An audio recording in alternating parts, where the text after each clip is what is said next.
Dear friends, എല്ലാവർക്കും നമസ്കാരം. അപ്പോൾ നമ്മുടെ പെറ്റൂണിയെല്ലാം ട്രേയിലുള്ളതെല്ലാം നട്ട് വെച്ചിട്ടുണ്ട്. അപ്പോൾ എല്ലാത്തിലും പൂക്കളൊക്കെ വന്നു, കുറച്ചൊക്കെ വിൽക്കുകയും ചെയ്തു. അപ്പോൾ നമുക്ക് ഇതുപോലെ നട്ട് കഴിഞ്ഞാൽ കുറച്ചൊക്കെ വിൽക്കുകയും ചെയ്യാം. ഞാൻ ട്രേയിൽ നിന്നൊക്കെ മാറ്റി ഗ്ലാസ് ടൈപ്പ് ഉള്ള മറ്റേ ഡിസ്പോസിബിൾ ഗ്ലാസ്സിലും കവറിലും ഒക്കെ ആക്കി വെച്ചിട്ടുണ്ട്. കുറേ അധികം പ്ലാന്റുകളുണ്ട്. കുറച്ചൊക്കെ ഞാൻ നട്ടു കഴിഞ്ഞു. ഇനിയും ഒരുപാട് പ്ലാന്റുകൾ നടാനായിട്ടുണ്ട്. അപ്പോൾ അതിൻ്റെ വിശേഷങ്ങളാണ് നിങ്ങളുമായിട്ട് പങ്കുവയ്ക്കുന്നത്.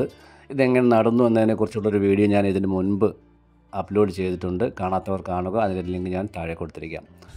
അപ്പോൾ ഇതുപോലെ പെറ്റൂണിയ വിത്തുകൾ മേടിച്ച് നമുക്ക് ഈസി ആയിട്ട് പെറ്റൂണിയ തൈകൾ ഉണ്ടാക്കിയെടുക്കാവുന്നേ ഉള്ളൂ. കുറച്ച് ക്ഷമയുണ്ടെങ്കിൽ നമുക്കിത് മുളപ്പിച്ച് വളരെ നല്ല രീതിയിൽ തന്നെ മുളപ്പിച്ചെടുക്കാൻ കഴിയും. ഒരുപാട് പേർ മുളയ്ക്കുന്നില്ല എന്നൊക്കെ പറഞ്ഞ് പരാതി പറയുന്നുണ്ട്. പക്ഷേ തീർച്ചയായിട്ടും ഇതെല്ലാം മുളച്ച് കിട്ടുന്നതാണ്. നമ്മൾ ആദ്യം ആ മുളച്ച് വരുന്ന സംരക്ഷിക്കുക എന്നുള്ളതേ ഉള്ളൂ. അത് സംരക്ഷിച്ച് കഴിഞ്ഞാൽ പിന്നീട് വളരെ എളുപ്പമാണ്. പെറ്റൂണിയ തൈകൾ നല്ലതുപോലെ വളർന്ന് കിട്ടും. ഞാനിപ്പോൾ പേപ്പർ കപ്പുകളിലാണ് ഇത് പെറ്റൂണിയ നട്ടിരിക്കുന്നത്. നമ്മുടെ ഗാർഡൻ സോയിൽ, മണൽ കൂടുതലുള്ള ഗാർഡൻ സോയിൽ എടുത്തതിന് ശേഷം അതിൽ മണ്ണിര കമ്പോസ്റ്റും കൂടി മിക്സ് ചെയ്താണ് നട്ടിരിക്കുന്നത്. പിന്നെ NPK വല്ലപ്പോഴും ഒരാഴ്ചയിൽ ഒരു ദിവസം സ്പ്രേ ചെയ്ത് കൊടുക്കുന്നുണ്ട്. അപ്പോൾ കുറേയധികം പെറ്റൂണിയ ഉണ്ടായിരുന്നു. കുറച്ചൊക്കെ ഞാൻ കൊടുത്തു, കുറച്ചൊക്കെ ഫ്രണ്ട്സിനൊക്കെ കൊടുത്തു. അപ്പോൾ ഇനി എൻ്റെ കയ്യിൽ ബാക്കിയുള്ള പെറ്റൂണിയകളാണ്. ഇതൊക്കെ ഒഴിഞ്ഞ ചട്ടികൾ നടണം. അപ്പോൾ അതിനായിട്ടുള്ള ശ്രമമാണ്.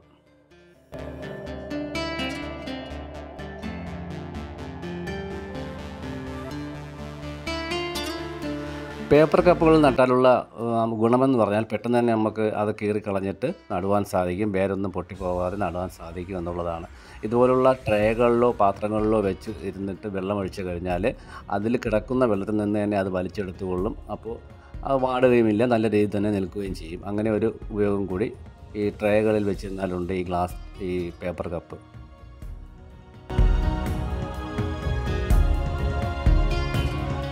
എല്ലാം കൂടി ഒരുമിച്ച് പൂക്കുമ്പോഴുള്ള ഒരു ഭംഗി, വളരെ മനോഹരമായ ഒരു ഭംഗി തന്നെയാണ് ഈ പെറ്റൂണിയ ചെടികൾക്ക്. ഇതുപോലെ ഒരുമിച്ച് പൂത്ത് നിൽക്കുമ്പോൾ വളരെ ഭംഗിയാണ് കാണാൻ. പല കളർ മിക്സായിട്ട് ഇതിൽ പൂത്ത് നിൽക്കുന്നുണ്ട്.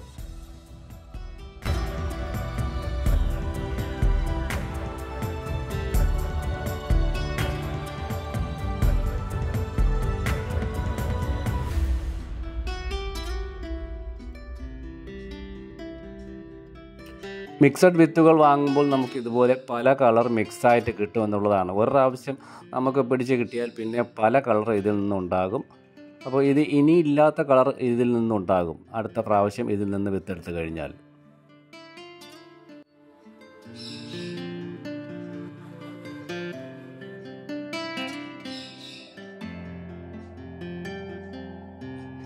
ഹാങ്ങിങ് ആയിട്ട് വളർത്തുകയായിരിക്കും പെറ്റൂണിയ വളരെ മനോഹരമായിരിക്കാൻ. കാരണം താഴോട്ട് അത് വളർന്ന് ഇറങ്ങി അതിൽ പൂക്കൾ ഉണ്ടാകുന്നത് കാണാൻ വളരെ ഭംഗിയായിരിക്കും. നാടൻ പെറ്റൂണിയ ആയതുകൊണ്ട് തന്നെ വളരെയധികം പൂക്കളുണ്ടാവുകയും അത് താഴോട്ട് തന്നെ വളർന്നു പോവുകയും ചെയ്യും.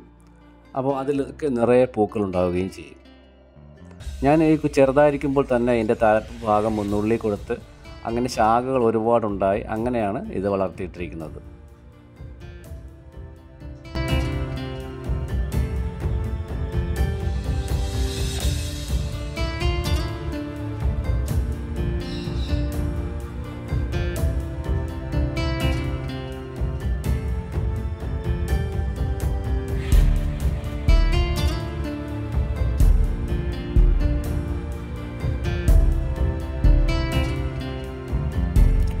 മഴയത്തും നമുക്ക് ഈ നാടൻ പെറ്റൂണിയ വളർത്താവുന്നതാണ്. മഴ നേരിട്ട് വീഴാത്ത സ്ഥലങ്ങളിലൊക്കെ ഹാങ് ചെയ്തിട്ടിരുന്നാൽ പൂക്കളുണ്ടാകുകയും നല്ല രീതിയിൽ വളരുകയും ചെയ്യും. കൂടുതൽ വെള്ളം ആകാതെ നോക്കിയാൽ മതിയാവും. മഴ പെയ്ത് വെള്ളം നേരിട്ട് വീണ് കഴിഞ്ഞാൽ ഇതിൻ്റെ ഇലകളിലൊക്കെ വീണ് ഇത് നശിച്ചു പോകാൻ സാധ്യതയുണ്ട്. അപ്പോൾ മഴ പെയ്യാത്ത സ്ഥലങ്ങളിലൊക്കെ നമുക്ക് മഴയത്തും വളർത്താവുന്നതേ ഉള്ളൂ ഈ പെറ്റൂണിയ. ഇത് നാടൻ പെറ്റൂണിയാണ്. അപ്പോൾ എൻ്റെ ഈ വീഡിയോ കണ്ട് എല്ലാവർക്കും ഇഷ്ടപ്പെട്ടെങ്കിൽ ദയവ് ചെയ്ത് ലൈക്ക് ചെയ്യുക, ഷെയർ ചെയ്യുക, സബ്സ്ക്രൈബ് ചെയ്യുക. എല്ലാവർക്കും നന്ദി, നമസ്കാരം.